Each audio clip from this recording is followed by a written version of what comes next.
All right. Ready to dig into a career path that, honestly, sounds way cooler than it might seem at first glance.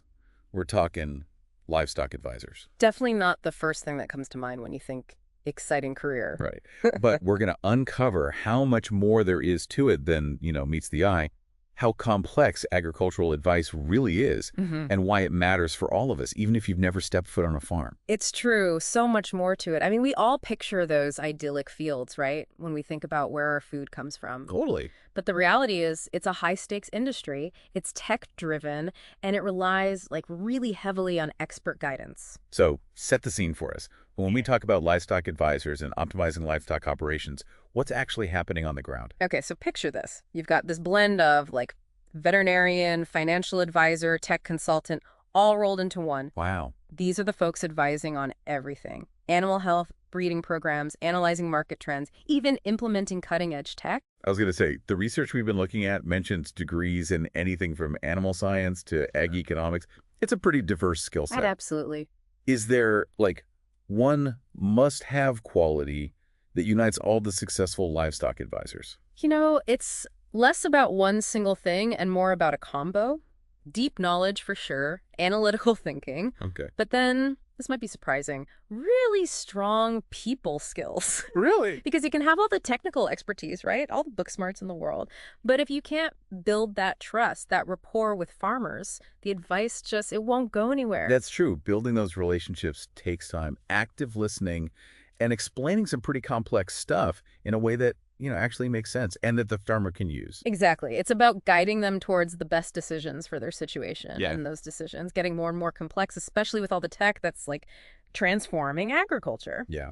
Speaking of which, the work environment section, kind of fascinating. Being tech savvy, no longer optional, like at all. It's a requirement at this point. Pretty much. I feel like we all hear those buzzwords, precision farming. But what does that actually look like? Like, what tech are we talking about here? Okay, picture this. Instead of just going with your gut, right, or using those traditional methods, livestock advisors are using sensors, drones, No. data analysis software to monitor everything: soil conditions, crop yields, even individual animal health, feeding patterns. It's kind of mind-blowing how we can use data to make livestock operations more efficient, more sustainable. It's a far cry from that, like, old-school image some people might have. Yeah. But with all this tech, I'm guessing the learning never really stops for these advisors. Nope. This is not the career for someone who, shies away from new tools and info. Right. The industry trends section really emphasizes that continuous learning is essential. Livestock advisors, they have to stay updated. Oh, for sure. The latest in genetics, animal health, sustainable practices, to give the best guidance. So for the right person, this is exciting. Like, you're on the leading edge of a field that's constantly changing. Totally. And as that tech gets even more, sophisticated, we're going to see even more demand for skilled livestock advisors, the ones who can bridge that gap between, the science and what actually happens on the farm. It makes you wonder, what's the career trajectory look like? Do most people just, specialize in one thing? Yeah. Or can you really branch out? Oh, that's where the career stages section got really interesting. Okay. Because, a lot of advisors find their niche, right? Like maybe they're all about nutrition or they're the breeding gurus. But there's also this path from entry level to, seriously influential positions. Oh, wow. We're talking regional policy, leading research, even global scale consulting. So you could go from, hands-on farm visits early on to shaping national ag policy. Exactly. That's quite a journey. Yeah. We should probably say, though, the research kind of hints that those early years, maybe not all sunshine and roses. Yeah, gotta be realistic. For sure. The source material, it doesn't sugarcoat it. Long hours, physically demanding. Right. You're gonna face some, challenging situations, especially starting out. Makes sense. Definitely not a desk job. Yeah. And it takes time to build that trust with farmers. It's not for everyone, Yeah. but if you've got the passion, the knowledge, and honestly, the grit, Yeah. sounds like an incredibly rewarding path with a ton of room to grow. Hmm. All right, so we're back and ready to dig into the nuts and bolts of becoming a livestock advisor. Okay. What are the most crucial skills someone would need to really make it in this field? Well, the research we've been looking at, it lays out this fascinating mix of hard skills and soft skills. And some of them, I mean, they make sense, right? Yeah. Reading comprehension, Yeah. complex problem solving. Critical thinking is huge. Yeah. Because these are folks who are dealing with a ton of info. Oh, yeah. Scientific research, market trends. Right. They got to be able to apply all of that to these very unique situations. So it's almost like being a detective in a way. You're analyzing data, you're looking for patterns, and then figuring out the best way forward with, oftentimes, incomplete information.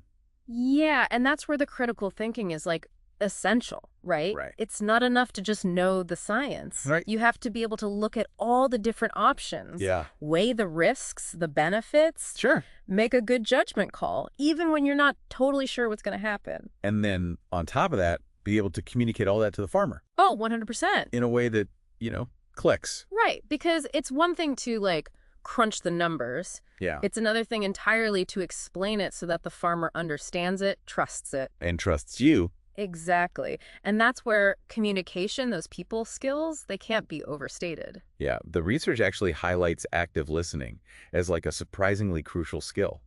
Which, when you think about it, it makes sense. It makes sense. You really got to understand what the farmer's worried about. Their goals. Your limitations. Their limitations. What are their goals? What are the limitations? All of that before you can give good advice. It goes back to that idea of building trust. Absolutely. It's not just about having all the answers. Right. It's about creating that space Right. where the farmer feels heard, Yes. respected. 100%. Like they can really trust the advice that they're getting. And that trust thing, it's even more important when you bring in the whole ethical side of modern ag. Which is a whole other... Because the source material talks about this tension, right? This balance that livestock advisors have to strike between, like, economic viability and doing things sustainably. It's a tough one. It is, it is. Can you give us an example of what that looks like, practically speaking? Okay, so let's say you're a farmer and you want to make more money, right? Sure. So you're thinking about expanding your operation, having more animals. Makes sense. Now, if you're just thinking about profit, you might say, okay, let's cram as many animals as possible onto this land. But a livestock advisor who's really thinking about ethics, they're going to factor in the environmental impact of that decision. Right, of course. They might talk to the farmer about sustainable grazing practices, Okay. manure management, maybe even different feed sources that are going to reduce their environmental footprint. So they're really advocating for practices that are good for business, but also good for, everyone in the long run. Absolutely. And that brings us to certifications. Okay. So obviously you need the science background, the technical stuff, but then there are certifications that really show a commitment to ethics and sustainability. Gotcha. The research mentions, for example, rangeland management. Now, for those of us who, maybe didn't grow up on a farm, what is rangeland? And why does it need, like, special management? Oh, sure. Because I think people hear that and are like, rangeland, that sounds nice. It does sound nice, but it's a big deal. We're talking like millions of acres of land Wow. that are mainly used for grazing livestock. Okay. And those ecosystem. Yeah. Super important. Not just for food, but also wildlife, water conservation, all that. So if you're a livestock advisor specializing in rangeland management, Yeah. you're basically advising farmers on how to, graze responsibly. Basically. You're looking at like rotational grazing, how many animals are on the land, Okay. even the types of plants to make sure that that land stays healthy and productive. For a long time. Exactly. It's Wow. all about finding that balance, right? Meeting those immediate needs, but also making sure that land is good to go for like generations. So interesting. It really shows how everything in agriculture is connected Oh, yeah, and how important livestock advisors are in making the whole system more sustainable and ethical. definitely. But let's be real. For a lot of people, when they think about a job, they think about the money. Right. What's the earning potential like here? I wish I had the like super specific numbers for you. Come on, I love that. I know.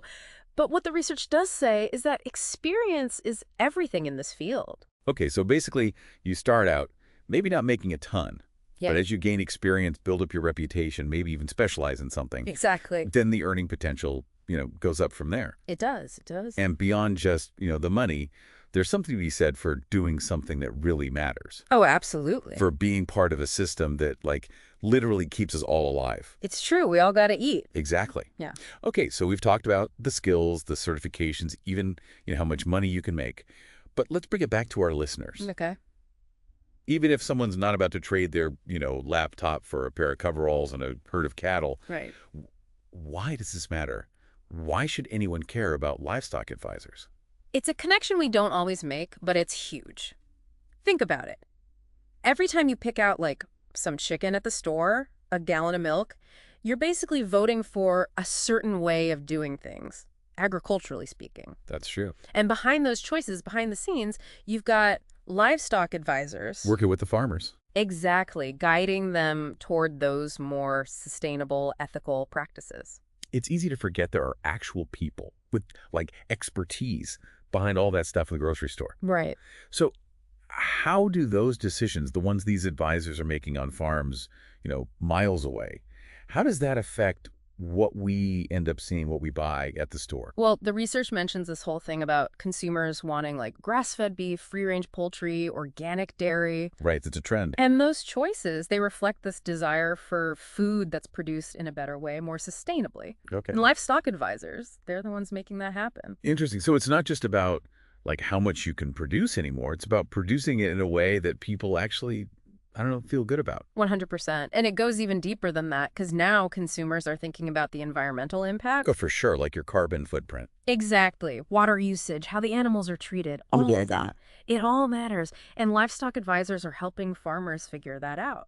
So they're taking those ideas, sustainable, ethical, all those buzzwords, Right. and they're figuring out how to actually do it. Exactly. They're the bridge between what people want and how we actually get there. Makes you realize, like, our choices as consumers, they really do matter. They do. They do. And when we support businesses doing things the right way, we're supporting those advisors too. Absolutely. It's a team effort. This has been a really interesting deep dive. It has. We've explored a career that most people, honestly, probably never think about. True. But it's so important. I mean, it's about food, right? What's Yeah. more essential than that? Exactly. We've talked about the tech revolution that's happening in ag, the skills you need to succeed. Yeah, it's demanding, but so rewarding. For sure. And we've seen how important livestock advisors are in making the whole system work better for everyone, for the animals, for the planet, for us. And on that note, we'll leave you with this. Next time you're, having dinner, take a second to think about all the people who helped get that food to your plate. All the work that goes on behind the scenes. Exactly. Until next time, stay curious, keep exploring, and remember, there's always something new to discover, even in the most unexpected places.